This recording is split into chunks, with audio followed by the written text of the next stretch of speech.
ಪ್ರೀತಿಯುಳ್ಳ ದೇವಜನರೇ, ನಿಮ್ಮೆಲ್ಲರಿಗೂ ಯೇಸು ಕ್ರಿಸ್ತನ ಮಧುರವಾದ ನಾಮದಲ್ಲಿ ವಂದನೆಗಳು.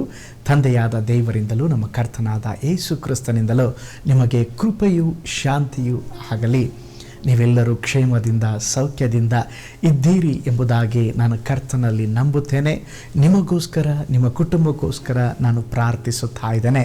ನೀವು ಸಹ ನನಗಾಗಿ ಪ್ರಾರ್ಥಿಸುತ್ತಾ ಇದ್ದೀರೆಂಬುದಾಗಿ ನಂಬಿದ್ದೇನೆ. ಈ ಸೇವೆಗಾಗಿ ಪ್ರಾರ್ಥಿಸುತ್ತಿರುವ, ಆರ್ಥಿಕವಾಗಿ ಸಹಾಯ ಮಾಡುತ್ತಾ ಇರುವ ಎಲ್ಲ ಕುಟುಂಬಗಳಿಗಾಗಿ ನಾನು ಕರ್ತನ ನಾಮವನ್ನು ಮಹಿಮೆಪಡಿಸ್ತೇನೆ. ಕರ್ತನು ನಿಮ್ಮನ್ನು, ನಿಮ್ಮ ಕುಟುಂಬಗಳನ್ನು ಧಾರಾಳವಾಗಿ ಆಶೀರ್ವದಿಸಲಿ. ಈ ದಿನ ಕೂಡ ಈ ವರ್ಷದ 5 ತಿಂಗಳು ಮುಗಿಸಿ 6ನೆಯ ತಿಂಗಳು ಈ ಜೂನ್ 1ನೇ ತಾರೀಕಿನಲ್ಲಿ ನಾವು ಕಾಲಿಟ್ಟಿದ್ದೇವೆ. ಈ ಜೂನ್ ತಿಂಗಳಿಗಾಗಿ ಇರುವ ಸ್ಥಳದಲ್ಲಿ ದೊಡ್ಡ ಶಬ್ದದಿಂದ ಕೈಗಳೆತ್ತಿ ದೇವರಿಗೆ ಸ್ತೋತ್ರ ಹೇಳೋಣ. ಹಲ್ಲೆಲೂಯ. ಕರ್ತನೇ, ನಮ್ಮನ್ನು ನೀನು ಕಾದು ಕಾಪಾಡಿದ್ದೀಯಾ, ಈ ತಿಂಗಳು ಕೂಡ ನೀವು ನಮ್ಮನ್ನು ನಡೆಸಲಿಕ್ಕಿದ್ದೀಯಾ ಎಂಬುದಾಗಿ ಕರ್ತನ ನಾಮವನ್ನು ಮಹಿಮೆ ಪಡಿಸ್ರಿ. ಈ ತಿಂಗಳು ಕೂಡ ಕರ್ತನು ನಮಗೋಸ್ಕರವಾಗಿ ಒಂದು ಅದ್ಭುತವಾದಂಥ ವಾಗ್ದಾನವನ್ನು ಇಟ್ಟಿದ್ದಾರೆ. ಈ ತಿಂಗಳು ದೇವರು ನಮಗೆ ಕೊಡುವಂಥ ವಾಗ್ದಾನದ ವಚನ ಫಿಲಿಪ್ಯ ಬರೆದ ಪತ್ರಿಕೆ 4ನೆಯ ಅಧ್ಯಾಯ 6ನೆಯ ವಾಕ್ಯ. ಯಾವ ಸಂಬಂಧವಾಗಿಯೂ ಚಿಂತೆ ಮಾಡದೆ ಸರ್ವ ವಿಷಯದಲ್ಲಿ ದೇವರ ಮುಂದೆ ಕೃತಜ್ಞತಾ ಸ್ತುತಿಯನ್ನು ಪ್ರಾರ್ಥನಾ ವಿಜ್ಞಾಪನೆಗಳನ್ನು ಮಾಡುತ್ತಾ ನಿಮಗೆ ಬೇಕಾದದ್ದನ್ನು ತಿಳಿಯಪಡಿಸಿರಿ. ಯೇಸು ಸ್ವಾಮಿ ಈ ತಿಂಗಳು ನಮ್ಮೊಡನೆ ಹೇಳುವಂಥ ಒಂದು ವಿಷಯ, ನಾವು ಯಾವ ಸಂಬಂಧವಾಗಿಯೂ ಚಿಂತೆ ಮಾಡಬಾರದು. ಇಂದು ಯಾವುದೋ ಒಂದು ವಿಷಯದ ಕುರಿತಾಗಿ ನೀವು ಚಿಂತಿಸುತ್ತಾ ಇರಬಹುದು. ಅನೇಕ ಚಿಂತೆಗಳು ನಿಮ್ಮನ್ನು ಕಾಡುತ್ತಾ ಇರಬಹುದು. ನಿಮ್ಮನ್ನು ಬಾಧಿಸುತ್ತಿರುವ ರೋಗದ ನಿಮಿತ್ತವಾಗಿ ನೀವು ಚಿಂತಿಸುತ್ತಿರಬಹುದು. ಕುಟುಂಬದ ಕುರಿತಾಗಿ ನೀವು ಚಿಂತಿಸುತ್ತಿರಬಹುದು. ಸಾಲದ ಸಮಸ್ಯೆಯ ಕುರಿತಾಗಿ ಚಿಂತಿಸುತ್ತಾ ಇರಬಹುದು. ಅಥವಾ ವಿದ್ಯಾಭ್ಯಾಸ ಮುಗಿಸಿ ಇಷ್ಟು ವರ್ಷಗಳಾದರೂ ಇನ್ನೂ ಕೆಲಸ ಸಿಕ್ಕಲಿಲ್ಲವಲ್ಲ ಎಂಬುದಾಗಿ ಚಿಂತಿಸುತ್ತಿರಬಹುದು. ವ್ಯಾಪಾರದ ಕುರಿತು ಚಿಂತಿಸುತ್ತಿರಬಹುದು. ಮಕ್ಕಳ ವಿವಾಹಕ್ಕಾಗಿ ಚಿಂತಿಸುತ್ತಿರಬಹುದು. ಮದುವೆಯಾಗಿ ಇಷ್ಟು ವರ್ಷವಾಯಿತು, ಇನ್ನು ಮಕ್ಕಳ ಭಾಗ್ಯ ಇಲ್ಲ ಎಂಬುದಾಗಿ ಚಿಂತಿಸುತ್ತಿರಬಹುದು. ಇನ್ನು ಕೆಲವರು ನೀವು ಮಾಡುವ ಸೇವೆಯ ಕುರಿತಾಗಿ ಚಿಂತಿಸುತ್ತಾ ಇರಬಹುದು. ಆದರೆ ಕರ್ತನು ಈ ತಿಂಗಳ ಮೊದಲ ದಿನದಲ್ಲಿ ನಮ್ಮೆಲ್ಲರನ್ನ ನೋಡಿ ಹೇಳುವಂತ ಒಂದು ವಿಷಯ, ಯಾವ ಸಂಬಂಧವಾಗಿಯೂ ಚಿಂತೆ ಮಾಡಬೇಡಿರಿ. ಯೇಸು ಸ್ವಾಮಿ ಪರ್ವತ ಪ್ರಸಂಗದಲ್ಲಿ ಮತ್ತಾಯನ ಬರೆದ ಸುವಾರ್ತೆ 6ನೇ ಅಧ್ಯಾಯದಲ್ಲಿ ನಾವು ನೋಡುವಾಗ ಅಲ್ಲಿ ದೇವರು ತಿರುಗಿ ಹೇಳುತ್ತಾ ಇದ್ದಾರೆ. 6ನೇ ಅಧ್ಯಾಯ 25ನೇ ವಾಕ್ಯ ನೋಡ್ತೇವೆ. ನಮ್ಮ ಪ್ರಾಣಧಾರಣೆಗೆ ಏನು ಊಟ ಮಾಡಬೇಕು, ಏನು ಕುಡಿಯಬೇಕು, ನಮ್ಮ ದೇಹ ರಕ್ಷಣೆಗೆ ಏನು ಹೊತ್ತುಕೊಳ್ಳಬೇಕೆಂಬುದಾಗಿ ಚಿಂತೆ ಮಾಡಬೇಡಿರಿ. 28ನೇ ವಾಕ್ಯ ಹೇಳುತ್ತದೆ, ಇದಲ್ಲದೆ ನೀವು ಉಡುಪಿನ ವಿಷಯದಲ್ಲಿ ಚಿಂತೆ ಮಾಡುವುದೇಕೆ. 31ನೇ ವಾಕ್ಯ ಹೇಳುತ್ತದೆ, ಏನು ಊಟ ಮಾಡಬೇಕು, ಏನು ಕುಡಿಯಬೇಕು, ಏನು ಹೊತ್ತುಕೊಳ್ಳಬೇಕೆಂಬುದಾಗಿ ಚಿಂತೆ ಮಾಡಬೇಡ್ರಿ. ನೋಡ್ರಿ, ಯೇಸು ಸ್ವಾಮಿ ತಿರುಗಿ ಹೇಳುವಂತ ಒಂದು ಮಾತೇನಂತ ಹೇಳಿದ್ರೆ, ಚಿಂತೆ ಮಾಡಬೇಡಿರಿ. ಇಂದು ಅನೇಕರು ನಾಳೆಯ ದಿನದ ಕುರಿತಾಗಿ ಚಿಂತಿಸುತ್ತಾ ಇದ್ದಾರೆ. ಯೇಸು ಸ್ವಾಮಿ ಹೇಳುತ್ತಾ ಇದ್ದಾರೆ, ನಾಳೆಯ ಕುರಿತು ಚಿಂತಿಸಬೇಡ್ರಿ. ನಾವು ಚಿಂತಿಸುವುದು ದೇವರು ಇಷ್ಟಪಡುವುದಿಲ್ಲ. ನಾವು ಚಿಂತೆ ಇಲ್ಲದೆ ಸಂತೋಷವಾಗಿ ಜೀವಿಸಬೇಕೆಂಬುದಾಗಿ ದೇವರು ಬಯಸುತ್ತಿದ್ದಾರೆ. ನಮಗೆ ಆತ್ಮೀಕ ಆಶೀರ್ವಾದಗಳ ಕುರಿತು ಚಿಂತೆ ಮಾತ್ರ ನಮಗಿರಬೇಕು.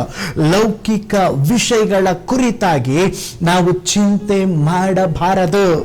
ಯೇಸು ಸ್ವಾಮಿ ನಮ್ಮನ್ನ ಯಾಕೆ ಸೃಷ್ಟಿ ಮಾಡಿದ್ದಾರೆ ಅಂದ್ರೆ ಸಂತೋಷವಾಗಿರುವುದಕ್ಕಾಗಿ. ಯೇಸು ಸ್ವಾಮಿ ಶಿಲುಬೆಯಲ್ಲಿ ನಮಗೋಸ್ಕರವಾಗಿ ಜೀವ ಕೊಟ್ಟರು, ರಕ್ತವನ್ನ ಸುರಿಸಿದ್ರು. ಯಾಕೆಂದ್ರೆ ಚಿಂತೆ ಮಾಡುತ್ತಾ ಕುಳಿತುಕೊಳ್ಳುವುದಕ್ಕಾಗಿ ಅಲ್ಲ, ದೇವರು ಕೊಟ್ಟಂತ ಒಂದು ಸಂತೋಷದ ಒಂದು ಜೀವನವನ್ನ ಜೀವಿಸುವುದಕ್ಕಾಗಿ. ಅದಕ್ಕೆ ಸತ್ಯವೇದದಲ್ಲಿ ನಾವು ನೋಡುತ್ತೇವೆ, ಜ್ಞಾನೋಕ್ತಿಗಳು 12ನೇ ಅಧ್ಯಾಯ 25ನೆಯ ವಾಕ್ಯದಲ್ಲಿ ನೋಡುತ್ತೇವೆ, ಕಳವಳವು ಮನಸ್ಸನ್ನ ಕುಗ್ಗಿಸುವುದು. ಅಂದ್ರೆ ಚಿಂತೆ ಒಬ್ಬ ಮನುಷ್ಯನನ್ನ ಕುಗ್ಗಿಸುತ್ತದಂತೆ. ನಮ್ಮ ಹೃದಯದಲ್ಲಿರುವಂತ ಚಿಂತೆ ನಮ್ಮನ್ನು ಮುರಿದು ಬಿಡುತ್ತದೆ. ನಮ್ಮ ಸಂತೋಷ ಬಾಧಿಸಲ್ಪಡುತ್ತದೆ, ನಮ್ಮ ಸಮಾಧಾನ ಬಾಧಿಸಲ್ಪಡುತ್ತದೆ. ಚಿಂತೆಯ ನಿಮಿತ್ತ ಕುಟುಂಬದ ಸಂಬಂಧಗಳು ಸಹ ಬಾಧಿಸಲ್ಪಡುತ್ತದೆ. ನಮ್ಮ ಸುತ್ತಮುತ್ತಲಿರುವ ಜನರ ಮಧ್ಯದಲ್ಲಿ ಮನಸ್ತಾಪಗಳು, ಅಸಮಾಧಾನಗಳು ಉಂಟಾಗುತ್ತದೆ. ಅದಕ್ಕೆಲ್ಲ ಕಾರಣ ಚಿಂತೆಯಾಗಿದೆ. ನೀವು ಚಿಂತೆ ಮಾಡುತ್ತಾ ಇರೋದಾದ್ರೆ ನೀವು ಸಮಾಧಾನವಾಗಿ ಊಟ ಮಾಡಲಾಗುವುದಿಲ್ಲ, ನಿದ್ರೆ ಮಾಡಲಾಗುವುದಿಲ್ಲ. ಚಿಂತೆ ಎಂಬುದು ನಮ್ಮ ದೇಹವನ್ನ ಬಾಧಿಸಿ ಅನೇಕ ರೋಗಗಳನ್ನ ಉಂಟು ಮಾಡುತ್ತದೆ. ಆದುದರಿಂದ ಈ ಹೊಸ ತಿಂಗಳಲ್ಲಿ ಪ್ರೀತಿಯ ದೇವ ಮಗುವೆ, ಪ್ರಿಯ ಮಗಳೇ, ಮಗನೇ, ನಮ್ಮನ್ನು ನೋಡಿ ದೇವರು ಹೇಳುತ್ತಾ ಇದ್ದಾರೆ, ನೀವು ಯಾವುದರ ಕುರಿತಾಗಿ ಚಿಂತಿಸಬೇಡ್ರಿ, ಚಿಂತೆ ಮಾಡಬೇಡ್ರಿ. ಚಿಂತೆ ಮಾಡಿ ಮಾಡಿ ನಿಮ್ಮಿಂದ ಒಂದು ಮೊಳ ಉದ್ದ ಬೆಳಿಲಿಕ್ಕೆ ಸಾಧ್ಯನಾ ಎಂಬುದಾಗಿ ಯೇಸು ಸ್ವಾಮಿ ಪ್ರಶ್ನೆ ಕೇಳಿದರು. ನೋಡ್ರಿ, ನಾವು ಚಿಂತಿಸುವುದರಿಂದ ರೋಗ ಗುಣವಾಗುವುದಿಲ್ಲ, ಸಾಲದ ಸಮಸ್ಯೆಗಳು ತೀರುವುದಿಲ್ಲ, ಯಾವುದೇ ಸಮಸ್ಯೆಯೂ ಸಹ ಬಗೆಹರಿಯುವುದಿಲ್ಲ. ಚಿಂತಿಸುವುದರಿಂದ ಯಾವುದೇ ಬದಲಾವಣೆಗಳು ಉಂಟಾಗುವುದಿಲ್ಲ. ಚಿಂತಿಸುವುದರಿಂದ ಒಂದು ಮೊಳವಾದರೂ ಹೆಚ್ಚಿಸಲು ಅಥವಾ ಕಡಿಮೆ ಮಾಡಲಾಗುವುದಿಲ್ಲ. ಚಿಂತಿಸುವುದರಿಂದ ಒಟ್ಟಾರೆ ನಮಗೆ ಯಾವ ಪ್ರಯೋಜನವೂ ಇಲ್ಲ. ಅದಕ್ಕೆ ದೇವರು ಹೇಳುತ್ತಾ ಇದ್ದಾರೆ, ಚಿಂತಿಸಬೇಡ್ರಿ, ಯಾವುದರ ಕುರಿತಾಗಿ ನೀವು ಚಿಂತಿಸಬೇಡ್ರಿ. ಈ ಹೊಸ ತಿಂಗಳ ಮೊದಲ ದಿನದಲ್ಲಿ ಇರುವಾಗಲೇ ಅನೇಕ ಚಿಂತೆಗಳು ನಿಮ್ಮನ್ನು ಕಾಡುತ್ತಾ ಇರಬಹುದು. ಹೇಗೆ ನನ್ನ ಮಕ್ಕಳಿಗೆ ಫೀಸ್ ಕಟ್ಟಲಿ, ಯಾವ ಕಾಲೇಜ್ಗೆ ಹಾಕಲಿ, ಯಾವ ಸ್ಕೂಲ್ಗೆ ಹಾಕಲಿ, ಈ ತಿಂಗಳು ಬಾಡಿಗೆ ಹೇಗೆ ಕಟ್ಟಲಿ, ನನ್ನ ಕೆಲಸ ಹೇಗಿರುತ್ತದೆ, ನನ್ನ ಬಿಸಿನೆಸ್ ಹೇಗಿರುತ್ತದೆ. ಏನು ಚಿಂತೆ ಮಾಡಬೇಡ್ರಿ. ನಿಮ್ಮ ಚಿಂತೆಗಳನ್ನೆಲ್ಲ ದೇವರ ಮೇಲೆ ಭಾರ ಹಾಕಿ, ದೇವರೇ ನಾನು ನಿನ್ನನ್ನು ನೋಡ್ತೇನೆ, ನಿನ್ನನ್ನು ನಂಬ್ತೇನೆ, ಈ ತಿಂಗಳು ನನ್ನನ್ನು ನಡೆಸಲಿಕ್ಕಿದ್ದೀರಾ ಎಂಬುದಾಗಿ ನಿಮ್ಮ ಚಿಂತೆಯ ಭಯವನ್ನ ಜಯಿಸರೆ ನಿಶ್ಚಯವಾಗಿ ಈ ತಿಂಗಳು ಹೇರಳವಾದ ಆಶೀರ್ವಾದಗಳನ್ನು ದೇವರು ನಿಮಗೆ ಕೊಡುತ್ತಾರೆ. ನೀವು ಚಿಂತೆಗಳನ್ನು ಎದುರಿಸಿ ಜಯಿಸುವಾಗ ನಿಮ್ಮ ಜೀವಿತದಲ್ಲಿ ಸ್ತೋತ್ರ ಅನೇಕ ದೈವಿಕವಾದಂತ ಆಶೀರ್ವಾದಗಳನ್ನ ನೀವು ಪಡೆಯಬಹುದು. ನೋಡಿ, ಒಂದು ವೇಳೆ ಕೇಳಬಹುದು, ಪಾಸ್ಟರ್ ನಾವು ಯಾಕೆ ಚಿಂತಿಸಬಾರದು, ಯಾಕೆ ಚಿಂತಿಸಬಾರದು ಅಂದ್ರೆ ನಮಗಾಗಿ ಚಿಂತಿಸುವ ತಂದೆ ಇರುವುದರಿಂದ ನಾವು ಚಿಂತಿಸಬಾರದು. ನಮ್ಮನ್ನ ಸಾಕಿ ಸಲಹುವ, ಪೋಷಿಸುವ ಒಳ್ಳೆಯ ತಂದೆ ನಮ್ಮೊಟ್ಟಿಗಿದ್ದಾರೆ. ಈ ತಿಂಗಳು ನಮ್ಮನ್ನ ನಡೆಸ್ತಾರೆ. ನಿಮ್ಮೆಲ್ಲ ಭಾರವನ್ನ, ಚಿಂತೆಯನ್ನ ಪರಲೋಕದ ದೇವರಿಗೆ ಗೊತ್ತಿದೆ. ಆದುದರಿಂದ ಸ್ತೋತ್ರ, ನಾಳೆಯ ಕುರಿತು ಚಿಂತಿಸಬೇಡ್ರಿ, ಅಗತ್ಯತೆಯ ಕುರಿತಾಗಿ ಚಿಂತಿಸಬೇಡ್ರಿ. ನಿಮ್ಮ ಎಲ್ಲಾ ಕಾರ್ಯಗಳು ದೇವರಿಗೆ ಗೊತ್ತದೆ. ನೋಡ್ರಿ, ಮತ್ತಾಯನ ಬರೆದ ಸುವಾರ್ತೆ 10ನೇ ಅಧ್ಯಾಯ 30ನೇ ವಾಕ್ಯದಲ್ಲಿ ನಾವು ನೋಡುತ್ತೇವೆ, ನಿಮ್ಮ ತಲೆ ಕೂದಲುಗಳು ಸಹ ಎಲ್ಲವೂ ಎಣಿಕೆಯಾಗಿವೆ. ದೇವರ ವಾಕ್ಯ ಹೇಳ್ತದೆ, ನಮ್ಮ ಕೂದಲುಗಳನ್ನ ದೇವರು ಕೌಂಟ್ ಮಾಡಿದ್ದಾರಂತೆ. ನೋಡ್ರಿ, ಒಂದು ನಿಜವಾದ ಅರ್ಥ, ಆ ವಾಕ್ಯದ ಅರ್ಥವನ್ನ ನಾವು ತಿಳಿಯಬೇಕಾದ್ರೆ ನೋಡ್ರಿ, ಅಲ್ಪವಾಗಿ ಭಾವಿಸುವ ನಮ್ಮ ತಲೆಯಿಂದ ಕೆಳಗೆ ಎಷ್ಟೋ ಕೂದಲುಗಳು ಕಸದಲ್ಲಿ ಬೀಸಾಡ್ತದೆ, ಹೌದಲ್ವಾ? ಪ್ರತಿ ದಿವಸ ಎಷ್ಟೋ ಕೂದಲುಗಳು ಉದುರುತ್ತದೆ. ಆದರೆ ವಾಕ್ಯ ಹೇಳುತ್ತದೆ, ದೇವರು ನಮ್ಮ ಕೂದಲನ್ನ ಸಹ ಕೌಂಟ್ ಮಾಡಿದ್ದಾರಂತ. ಅದರ ಅರ್ಥ ಏನಂದ್ರೆ, ದೇವರಿಗೆ ನೀವು ಬಹಳ ಶ್ರೇಷ್ಠರು, ನಿಮ್ಮ ಬಗ್ಗೆ ದೇವರಿಗೆಲ್ಲ ಗೊತ್ತಿದ್ದಾರೆ. ನಿಮ್ಮ ಮಕ್ಕಳ ವಿದ್ಯಾಭ್ಯಾಸದ ಕುರಿತು, ವಿವಾಹ ಕಾರ್ಯಗಳ ಕುರಿತು, ಸ್ತೋತ್ರ ಅನೇಕ ವಿಷಯಗಳು ನೀವು ಯಾವುದೆಲ್ಲ ಚಿಂತೆ ಮಾಡ್ತಾ ಇದ್ದಾರೋ ಆ ಎಲ್ಲ ವಿಷಯಗಳಲ್ಲಿ ದೇವರು ಬಹಳ ಅಕ್ಕರೆ ಉಳ್ಳವರಾಗಿದ್ದಾರೆ, ಕಾಳಜಿ ಉಳ್ಳವರಾಗಿದ್ದಾರೆ. ಆದುದರಿಂದ ಸ್ತೋತ್ರ, ದೇವರು ನಮಗೆ ಹೇಳುತ್ತಾ ಇದ್ದಾರೆ, ನೀವು ಚಿಂತೆ ಮಾಡಬೇಡ್ರಿ.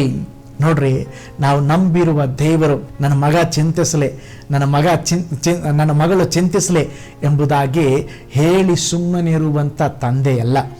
ನಮ್ಮನ್ನು ನಿಜವಾಗಿ ಪ್ರೀತಿಸಿ ನಮಗೆ ಸಹಾಯ ಮಾಡುವ ಕನಿಕರ ಉಳ್ಳ ತಂದೆ. ಎಲ್ಲ ಒಳ್ಳೆ ದಾನಗಳು, ಕುಂದಿಲ್ಲದ ಎಲ್ಲ ವರಗಳು ಮೇಲನ ಲೋಕದಿಂದ ಬರ್ತದಂತೆ. ಒಬ್ಬ ತಂದೆ ತನ್ನ ಮಗುವನ್ನ ಹೆಗಲಿನ ಮೇಲೆ ಹೊತ್ತುಕೊಂಡು ನಡೆಯುವಂತೆ ನಮ್ಮ ಕರ್ತನಾದ ಯೇಸು ಸ್ವಾಮಿ ನಮ್ಮನ್ನು ಹೊತ್ತುಕೊಂಡು ನಡೆಯುವ ಒಳ್ಳೆ ತಂದೆಯಾಗಿದ್ದಾರೆ. ಒಳ್ಳೆಯ ವರಗಳನ್ನು ಕೊಡುವಂಥ ತಂದೆ. ಈ ತಂದೆ ನಿಮ್ಮನ್ನು ಕೈ ಬಿಡೋದಿಲ್ರಿ. ಈ ತಂದೆ ನಿಮ್ಮನ್ನು ಪೋಷಿಸುತ್ತಾರೆ. ಹಲ್ಲೆಲೂಯಾ. ಅವರು ನಮ್ಮ ತಂದೆ.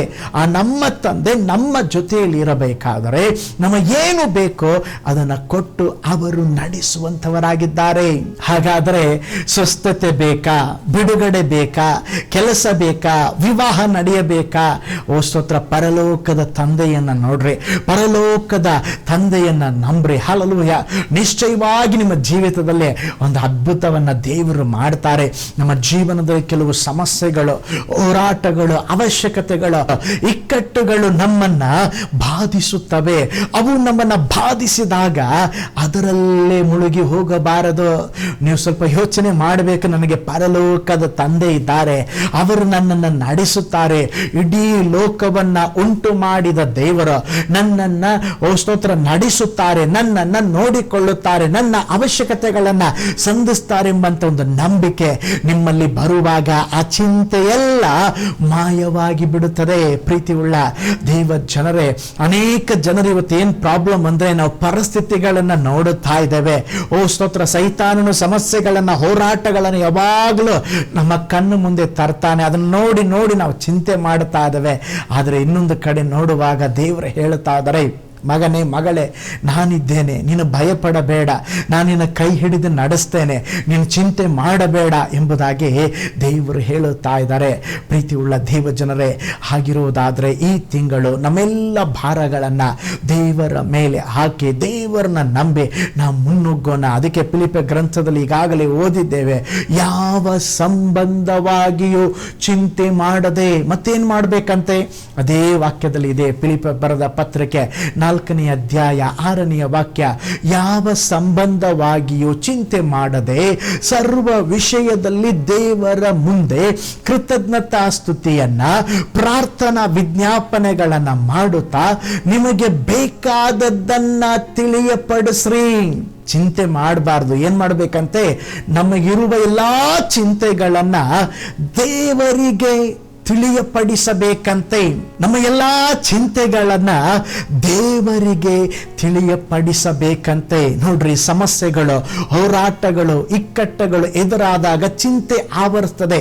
ಕೂಡಲೇ ಆ ಚಿಂತೆಗಳನ್ನ ನೀವು ದೇವರಿಗೆ ತಿಳಿಯಪಡಿಸುವಾಗ ಆ ಚಿಂತೆಗಳೆಲ್ಲ ನೀಗಿ ಹೋಗುತ್ತದೆ.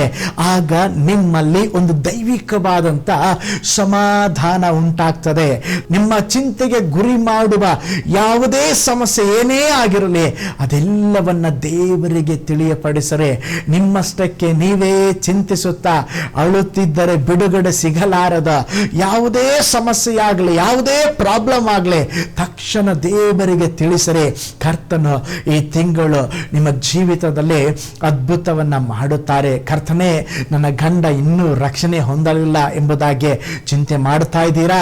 ಚಿಂತೆ ಮಾಡಬೇಡ್ರಿ. ಆ ಚಿಂತೆಯನ್ನ ದೇವರಿಗೆ ತಿಳಿಯಪಡಿಸರಿ. ಯೇಸಪ್ಪ, ನನ್ನ ಗಂಡನನ್ನ ರಕ್ಷಿಸೆಂಬುದಾಗಿ ನಿಶ್ಚಯವಾಗಿ ನಿಮ್ಮ ಗಂಡನು ರಕ್ಷಿಸಲ್ಪಡುವನು. ಓ ಸ್ತೋತ್ರ, ದೇವರೆಲ್ಲವನ್ನ ನೋಡಿಕೊಳ್ಳುತ್ತಾರೆ. ದೇವರ ವಾಕ್ಯದಲ್ಲಿ ನೋಡ್ತೇವೆ, ಕರ್ತನು ನಮಗಾಗಿ ಎಲ್ಲವನ್ನ ಮಾಡಿ ಮುಗಿಸ್ತಾರಂತೆ. ನಿಮ್ಮ ಮಕ್ಕಳು ಸರಿಯಾಗಿ ಓದುತ್ತಾ ಇಲ್ವಾ? ಜ್ಞಾಪಕ ಶಕ್ತಿ ಇಲ್ಲದೆ ಕಷ್ಟಪಡ್ತಾ ಇದ್ದಾರಾ? ಚಿಂತೆ ಮಾಡ್ತಾ ಇದ್ದಾರಾ? ಚಿಂತೆ ಮಾಡಬೇಡ್ರಿ. ದೇವರೇ, ನನ್ನ ಮಕ್ಕಳಿಗೆ ಒಳ್ಳೆ ಜ್ಞಾನ ಕೊಡ್ರಿ, ಅವ್ರು ಚೆನ್ನಾಗಿ ಓದಬೇಕೆಂಬುದಾಗಿ ದೇವರ ಮುಂದೆ ತಿಳಿಯಪಡಿಸ್ರೆ ದೇವರು ನಿಮ್ಮ ಮಕ್ಕಳಿಗೆ ಜ್ಞಾನ ಕೊಟ್ಟು ನಡೆಸುತ್ತಾರೆ. ಒಂದು ವೇಳೆ ನಿಮ್ಮ ವ್ಯಾಪಾರದಲ್ಲಿ ಸಮಸ್ಯೆಗಳಿರಬಹುದಾ? ಅನೇಕ ವಿಧವಾದಂಥ ಸ್ತೋತ್ರ ಸಂಕಷ್ಟಗಳಲ್ಲಿ ಹಾದು ಹೋಗುತ್ತಾ ಇರಬಹುದಾ? ಆ ಚಿಂತೆ ನಿಮ್ಮನ್ನು ಕಾಡಿಸುತ್ತಾ ಇರಬಹುದಾ? ದೇವರಿಗೆ ಹೇಳಿ ಸ್ವಾಮಿ ಈ ಎಲ್ಲ ಚಿಂತೆಗಳನ್ನು ನೀಗಿಸಿ ನನಗೊಂದು ಆಶೀರ್ವಾದ ಕೊಡ್ರಿ ಎಂಬುದಾಗಿ ಹೇಳ್ರಿ, ನಿಶ್ಚಯವಾಗಿ ಕರ್ತನು ನಿಮ್ಮ ಜೀವಿತದಲ್ಲಿ ಒಂದು ಅದ್ಭುತವನ್ನು ಮಾಡುತ್ತಾರೆ. ಇವತ್ತು ನೋಡ್ರಿ, ಏನಾದರೂ ಸಮಸ್ಯೆ ಉಂಟಾದರೆ ಮನುಷ್ಯರನ್ನು ಹುಡುಕಿಕೊಂಡು ಹೋಗಬೇಡ್ರಿ. ಮೊಟ್ಟ ಮೊದಲು ನೀವು ಹುಡುಕಬೇಕಾದ ಕಾರ್ಯ ದೇವರನ್ನ ಹುಡುಕ್ರಿ. ದೇವರು ನಮಗೆ ಹೇಳ್ತಾ ಇದ್ದಾರೆ, ಚಿಂತೆ ಮಾಡಬೇಡ್ರಿ. ಚಿಂತೆ ಮಾಡದೆ ನಾವೇನ್ ಮಾಡಬೇಕು? ನಮ್ಮ ಎಲ್ಲಾ ಚಿಂತೆಗಳ ಪಡಿಸುವ ಕಾರ್ಯಗಳನ್ನ ದೇವರಿಗೆ ತಿಳಿಯಪಡಿಸಬೇಕು. ನೀವು ಪ್ರಾರ್ಥನೆಯ ಮೂಲಕ ನಿಮ್ಮ ಚಿಂತೆಗಳನ್ನ ದೇವರಿಗೆ ತಿಳಿಯಪಡಿಸಿದಾಗ ಅದಕ್ಕೆ ಬೇಕಾದ ಮಾರ್ಗವನ್ನ, ಬಿಡುಗಡೆಯನ್ನ ನನ್ನ ದೇವರು ಬಿಡುಗಡೆಯನ್ನ ಕೊಡುವಂತವರಾಗಿದ್ದಾರೆ. ಇವತ್ತು ನಮ್ಮ ಸಮಸ್ಯೆ ಏನಂದ್ರೆ, ಕರ್ತನ ಬಳಿಗೆ ಸಂಪೂರ್ಣವಾಗಿ ನಾವು ಚಿಂತೆಗಳನ್ನು ತೆಗೆದುಕೊಂಡು ಹೋಗದೆ ಮನುಷ್ಯರ ಬಳಿ ತೆಗೆದುಕೊಂಡು ಹೋಗುತ್ತಾ ಇದ್ದೇವೆ. ಪ್ರೀತಿಯುಳ್ಳ ದೇವ ಜನರೇ, ಇಲ್ಲಿ ವಾಕ್ಯ ಹೇಳ್ತದೆ, ನಮ್ಮ ಚಿಂತೆಗಳನ್ನೆಲ್ಲ ದೇವರಿಗೆ ತಿಳಿಯಪಡಿಸಬೇಕಂತೆ. ಹಾಗಿರೋದಾದರೆ ಸ್ತೋತ್ರ, ದೇವರು ತಿರುಗಿ ತಿರುಗಿ ಹೇಳುವಂಥ ವಾಗ್ದಾನದ ವಾಕ್ಯ, ಚಿಂತೆ ಮಾಡಬೇಡ್ರಿ. ನೋಡಿ, ಕಾನಾ ಊರಿನ ಮದುವೆಯಲ್ಲಿ ದ್ರಾಕ್ಷಾರಸ ಕಡಿಮೆಯಾಯಿತು. ಕೂಡಲೇ ಆ ವಿಷಯವನ್ನು ಯೇಸು ಸ್ವಾಮಿಗೆ ತಿಳಿಯಪಡಿಸಿದಾಗ ಅಲ್ಲಿ ಒಂದು ಅದ್ಭುತ ನಡೆಯಿತು. ಲಾಜರನ ರೋಗದಲ್ಲಿ ಬಿದ್ದಿದ್ದನು. ಅವನ ಸಹೋದರಿಯಾದ ಮಾರ್ತಾ ಮರಿಯಳು ಅದನ್ನು ಸ್ತೋತ್ರ ಕೂಡಲೇ ಯೇಸು ಸ್ವಾಮಿಗೆ ತಿಳಿಯಪಡಿಸಿದರು. ಸತ್ತು ಹೋದ ತಮ್ಮನನ್ನು ಸಹ ಅವರು ತಿರುಗಿ ಪಡೆದರು. ಆದುದರಿಂದ ನಿಮ್ಮನ್ನು ಬಾಧಿಸುತ್ತಿರುವ, ನಿಮ್ಮನ್ನು ಚಿಂತೆಯನ್ನು ಪಡಿಸಿರುವಂಥ ಯಾವ ಸಮಸ್ಯೆ ಇರೋದಾದರೂ ಅದನ್ನು ತಿಳಿಯಪಡಿಸಿರಿ. ಸ್ತೋತ್ರ, ಕರ್ತನು ನಿಮ್ಮ ಜೀವಿತದಲ್ಲಿ ಆ ಚಿಂತೆಗಳನ್ನೆಲ್ಲ ತೆಗೆದು ಹಾಕಿ ನಿಮಗೆ ಒಂದು ಅದ್ಭುತವನ್ನು ಮಾಡುತ್ತಾರೆ. ಪ್ರೀತಿಯುಳ್ಳ ದೇವ ಜನರೇ, ನೀವು ಭಾರ ಹೊತ್ಕೊಂಡಿದ್ದು ಸಾಕ್ರಿ. ಆ ಭಾರವನ್ನು ದೇವರಿಗೆ ಕೊಡ್ರಿ. ನೋಡ್ರಿ, ಹನ್ನಳು ಯಾವಾಗಲೂ ಅಳುತ್ತಾನೇ ಇದ್ಲು. ಏನು ಗೊತ್ತಾ? ಸ್ತೋತ್ರ, ಅವಳು ಅಳೋದು ಊರಿಗೇ ಗೊತ್ತಿರುವಂಥ ವಿಷಯ. ನನಗೆ ಮಗು ಇಲ್ಲ, ನನಗೆ ಮಗು ಇಲ್ಲ, ನಾನು ಬಂಜೆ ಬಂಜೆ ಎಂಬುದಾಗಿ ಗೋಳಾಡುತ್ತಾ ಇದ್ದಳು. ಒಂದು ದಿವಸ ಏನು ಮಾಡಿದ್ಲು ಗೊತ್ತಾ? ನೇರವಾಗಿ ದೇವರ ಬಳಿ ಹೋಗಿ ಮೊಣಕಾಲ ಹಾಕಿ ಸ್ತೋತ್ರ, ತನ್ನ ಎಲ್ಲ ಹೃದಯದಲ್ಲಿರುವಂಥ ಭಾರವನ್ನು ಕಣ್ಣೀರಿನಿಂದ ಕರ್ತನ ಸನ್ನಿಧಿಯಲ್ಲಿ ಹೊಯ್ದಳು. ಎಲ್ಲ ಕಾರ್ಯಗಳನ್ನು, ಅವಳ ಚಿಂತೆ ಪಡಿಸುವಂಥ ಎಲ್ಲ ಕಾರ್ಯಗಳನ್ನು ದೇವರ ಮುಂದೆ ಒಯ್ದು ಬಿಟ್ಟಳ. ಅದ್ಭುತ ಏನಂದ್ರೆ, ಅವತ್ತೇ ಅವಳು ಚಿಂತೆ ಮಾಡಿದ್ದು ಲಾಸ್ಟ್ ಸ್ತೋತ್ರ, ಅದೇ ವರ್ಷದಲ್ಲಿ ಕರ್ತನ ಅವಳ ಜೀವನದಲ್ಲಿ ಅದ್ಭುತವನ್ನು ಮಾಡಿದರು. ಪ್ರೀತಿಯುಳ್ಳ ದೇವ ಜನರೇ, ಈ ತಿಂಗಳು ಕೂಡ ಅನೇಕ ಇಕ್ಕಟ್ಟುಗಳು ಬರಬಹುದು, ಅನೇಕ ಸಮಸ್ಯೆಗಳು ಬರಬಹುದು. ಅವುಗಳನ್ನು ಹಾಗೇ ಚಿಂತಿಸುತ್ತಾ ಕೂಡಬೇಡ್ರೆ, ದೇವ ಸನ್ನಿಧಿಗೆ ತೆಗೆದುಕೊಂಡು ಬಂದ್ರೆ, ದೇವರನ್ನ ನೋಡಿ ಪ್ರಾರ್ಥನೆ ಮಾಡ್ರೆ. ನೀವು ದೇವರನ್ನ ನೋಡಿ ಪ್ರಾರ್ಥಿಸುವಾಗ ಕರ್ತನು ನಿಮ್ಮ ಜೀವಿತದಲ್ಲಿ ಕೂಡ ಒಂದು ಅದ್ಭುತವನ್ನು ಮಾಡಲು ಶಕ್ತನಾಗಿದ್ದಾನೆ. ಕೈಗಳೆತ್ತೆ ನಾವು ದೇವರಿಗೆ ಸ್ತೋತ್ರ ಮಾಡೋಣ. ಹಲ್ಲೆಲೂಯಾ. ಹಾಗಿರುವುದಾದರೆ ಹನ್ನಳ ಹಾಗೆ ನಿಮ್ಮ ಹೃದಯವನ್ನು ಕರ್ತನ ಸನ್ನಿಧಿಯಲ್ಲಿ ಒಯ್ದು ಪ್ರಾರ್ಥಿಸರೆ. ಸ್ತೋತ್ರ, ಯಾವುದೇ ವಿಷಯವಾಗಿರಲಿ, ಒಂದು ವೇಳೆ ಭಯ ಇರಬಹುದು, ಹೇಳಿ, ಕರ್ತನೇ ನನ್ನ ಭಯ ಕಾಡಿಸ್ತಾ ಇದೆ, ದೇವ್ರ ಮುಂದೆ ಹೇಳ್ಕೊಳ್ರೆ. ನಿಮ್ಮ ಭಯವನ್ನು ದೇವರು ಹೋಗಲಾಡಿಸ್ತಾರೆ. ನೀವು ಚಿಂತೆಯಲ್ಲಿದ್ದೀರಾ, ಕರ್ತನೇ ನಾನು ಬಹಳ ಚಿಂತಾಭ್ರಾಂತನಾಗಿದ್ದೇನೆ ಎಂಬುದಾಗಿ ಕರ್ತನ ಮುಂದೆ ಹೇಳಿಕೊಳ್ಳ್ರೆ. ಕರ್ತನು ನಿಮ್ಮ ಚಿಂತೆಯನ್ನು ನೀಗಿಸ್ತಾರೆ. ಯಾವುದಾದ್ರೂ ಬಾಧೆಗಳು ನಿಮ್ಮನ್ನು ನೋವುಪಡಿಸ್ತಾ ಇದೆಯಾ, ಅಂಜದ ದೇವ ಸಮ್ಮುಖದಲ್ಲಿ ಹೇಳ್ರಿ, ಅಪ್ಪ ಈ ಬಾಧೆ ನನ್ನನ್ನು ಸ್ತೋತ್ರ ಬಾಧೆ ಪಡಿಸ್ತಾ ಇದೆ, ಹೇಳಿಕೊಳ್ಳ್ರಿ. ಕರ್ತನು ನಿಮಗೆ ಬಿಡುಗಡೆಯನ್ನ ಕೊಡುತ್ತಾನೆ. ಹಲ್ಲೆಲೂಯಾ.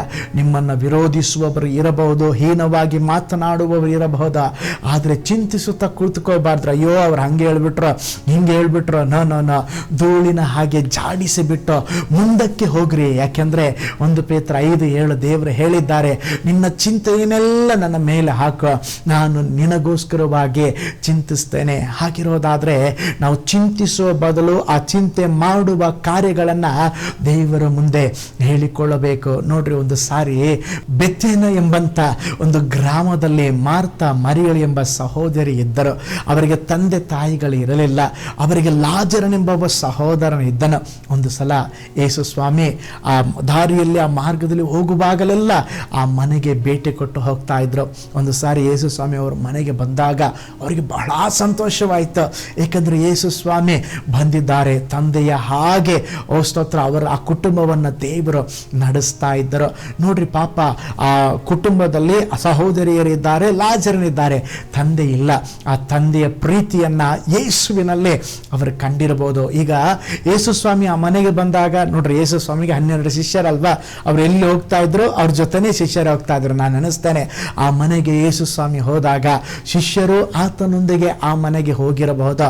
ನೋಡ್ರಿ, ಈಗ ಮನೆಗೆ ದಿಢೀರ್ ಎಂಬುದಾಗಿ ಫೋನ್ ಕಾಲ್ ಮಾಡಿ, ಆ ಕಾಲದಲ್ಲಿ ಫೋನ್ ಇಲ್ಲ, ನಾನು ನಿಮ್ಮ ಮನೆಗೆ ಬರ್ತೀನಿ ಎಂಬುದಾಗಿ ಯೇಸು ಸ್ವಾಮಿ ಹೇಳಿಲ್ಲ.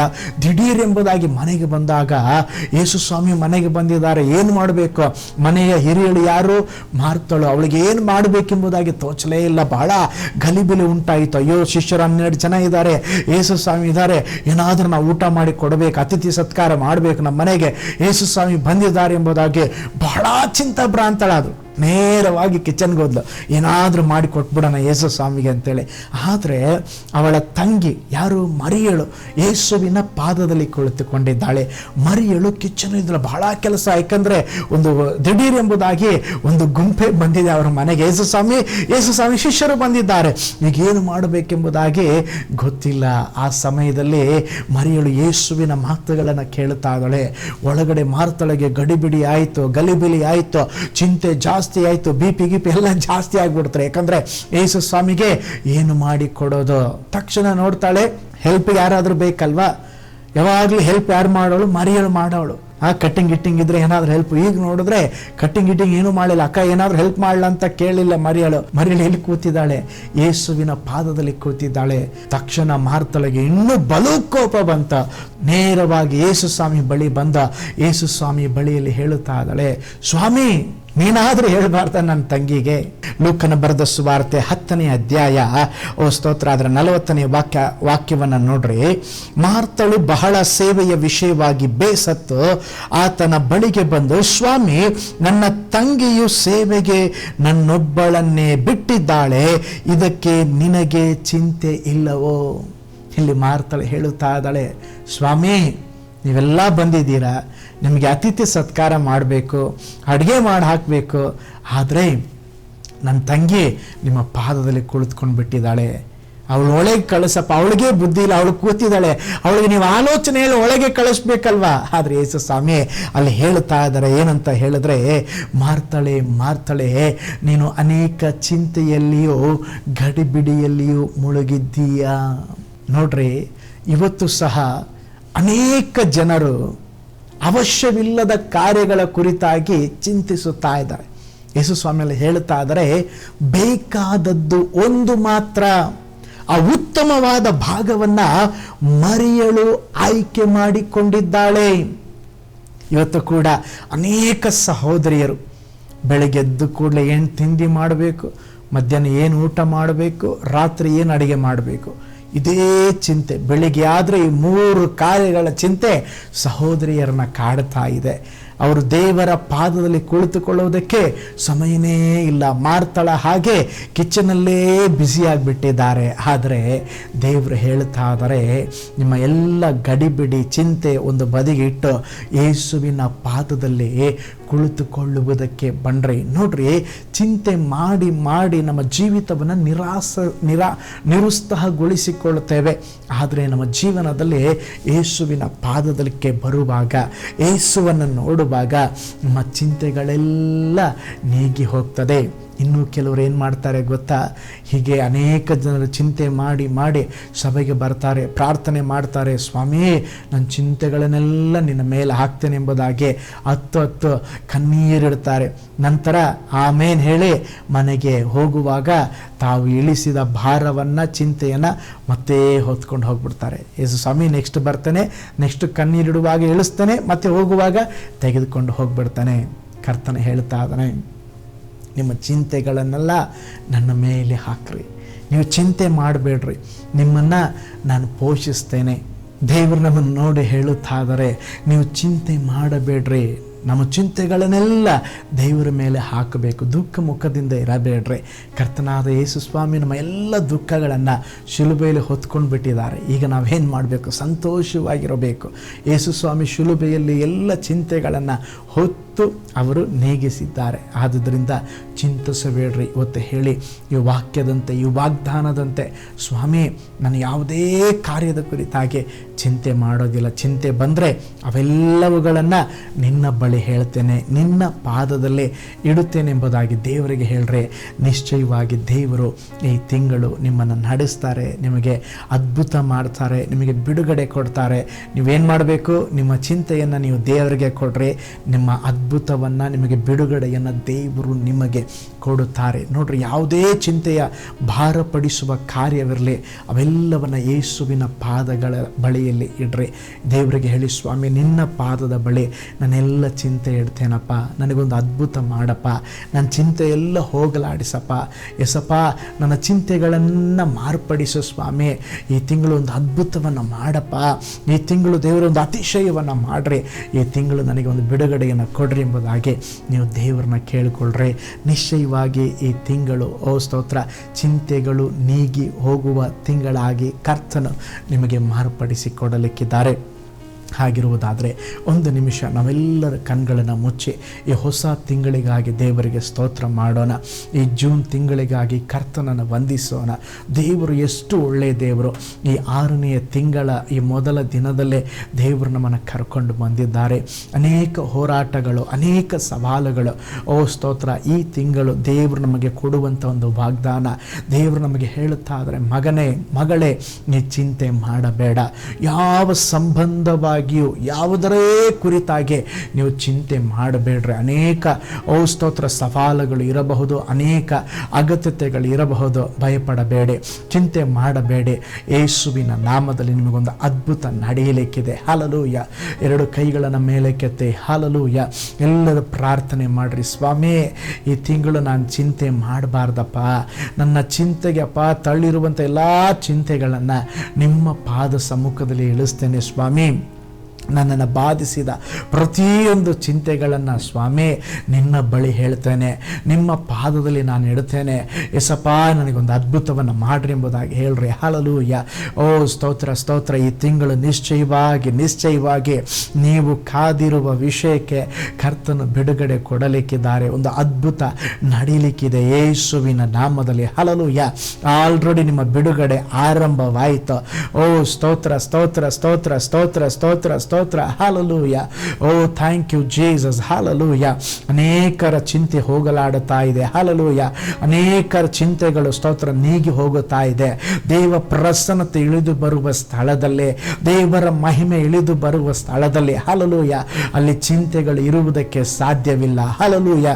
ಇದುವರೆಗೂ ನಿಮ್ಮನ್ನು ಬಾಧೆ ಪಡಿಸಿದಂಥ ರೋಗದ ಚಿಂತೆಯಾಗಿರಲಿ, ಸಾಲದ ಚಿಂತೆಯಾಗಿರಲಿ, ಕೆಲಸದ ಚಿಂತೆಯಾಗಿರಲಿ, ಮಕ್ಕಳ ಚಿಂತೆಯಾಗಿರಲಿ, ಎಲ್ಲವೂ ಯೇಸುವಿನ ನಾಮದಲ್ಲಿ ನೀಗಿ ಹೋಗಲಿ. ಅಪ್ಪ, ನಿನ್ನ ಜನರಿಗಾಗಿ ಪ್ರಾರ್ಥಿಸ್ತೇವೆ. ಈ ಹೊಸ ತಿಂಗಳ ಮೊದಲ ದಿನದಲ್ಲಿ ದೇವರೇ, ನಾವಿರುವಾಗ ಈ ತಿಂಗಳಿಗಾಗಿ ಸ್ತೋತ್ರ ಮಾಡ್ತೇವೆ.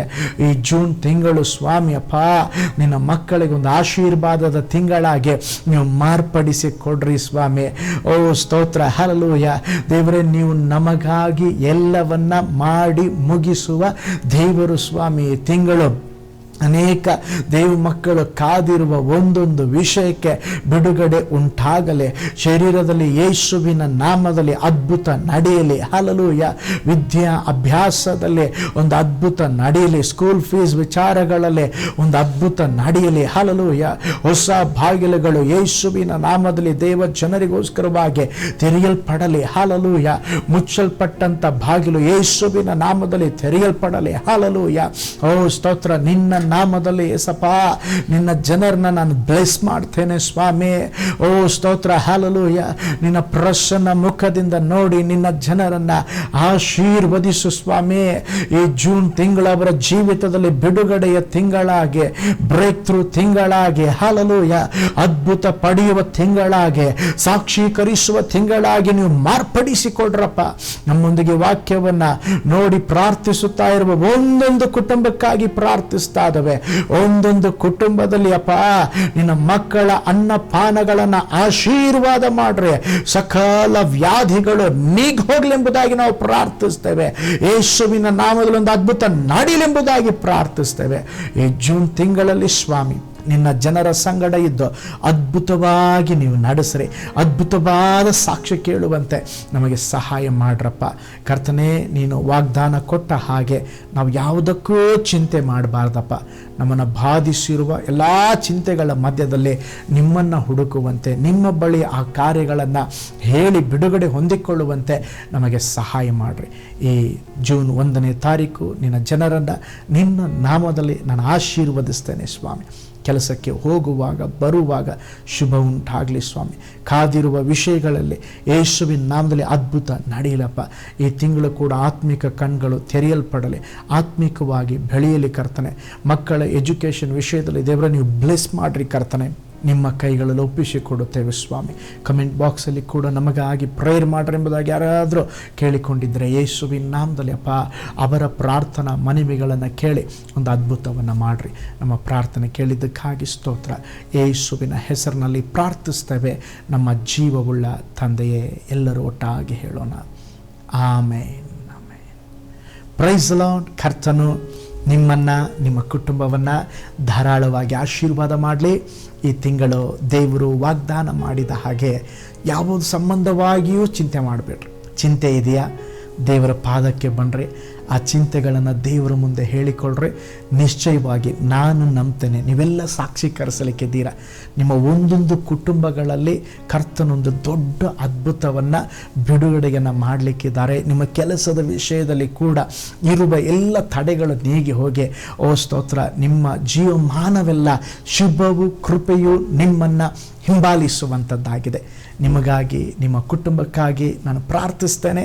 ಕರ್ತನು ನಿಮ್ಮನ್ನು ಇನ್ನೂ ಧಾರಾಳವಾಗಿ ಆಶೀರ್ವಾದ ಮಾಡಲಿ. God bless you all. ನಿನ್ನ ಹಾಗೆ ಯಾರಿದ್ದಾರೆ ಸಹಾಯ ಮಾಡಲು? ನಿನ್ನನ್ನೇ ನಂಬುವೆ ನನ್ನ ದೇವ ಯೇಸು ಕ್ರಿಸ್ತನೇ.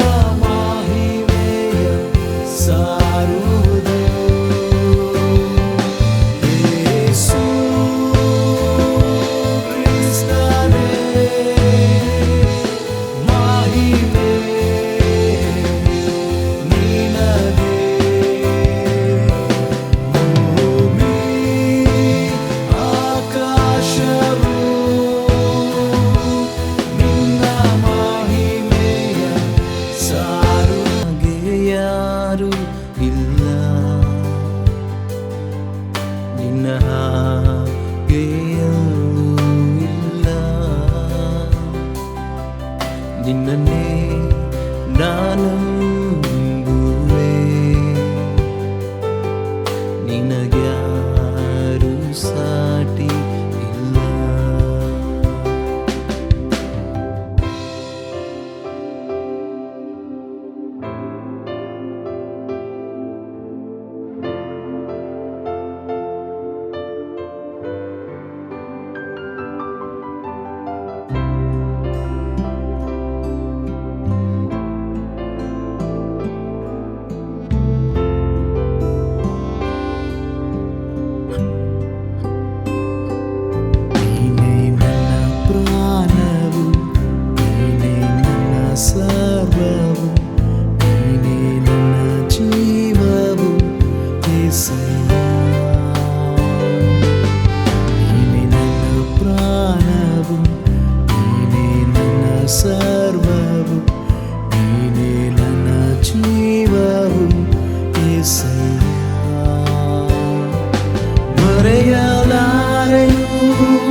ನೀವೇ, ಜೀವಿಸುವುದಕ್ಕೆ ಆಧಾರ ನೀವೇ, ಮಾರ್ಗ ನೀವೇ, ಸತ್ಯ ಜೀವ ನೀವೇ, ಜೀವಿಸುವುದಕ್ಕೆ ಆಧಾರವು ನೀವೇ. ನಿನಗಾಗಿ ಜೀವಿಸುವೆ ಬದುಕಿರುವವರೆಗೂ, ನಿನ್ನ ನಾನು ಆರಾಧಿಸುವೆ.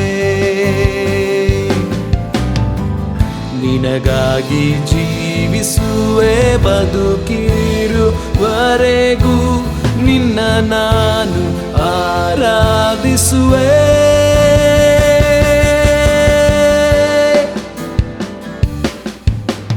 ಜೊತೆಯೂ ನೀವೇ, ನನ್ನ ನೆರಳು ನೀವೇ, ನಿತ್ಯ ನನ್ನೊಂದಿಗಿರುವ ಸ್ನೇಹಿತ ನೀವೇ.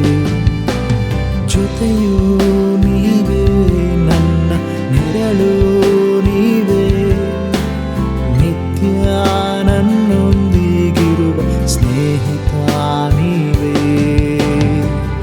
ಅಪಾಯ ಬರದಂತೆ ಕಾಪಾಡುವಾತನೇ, ನಿನ್ನ ನಾನು ಆರಾಧಿಸುವೆ.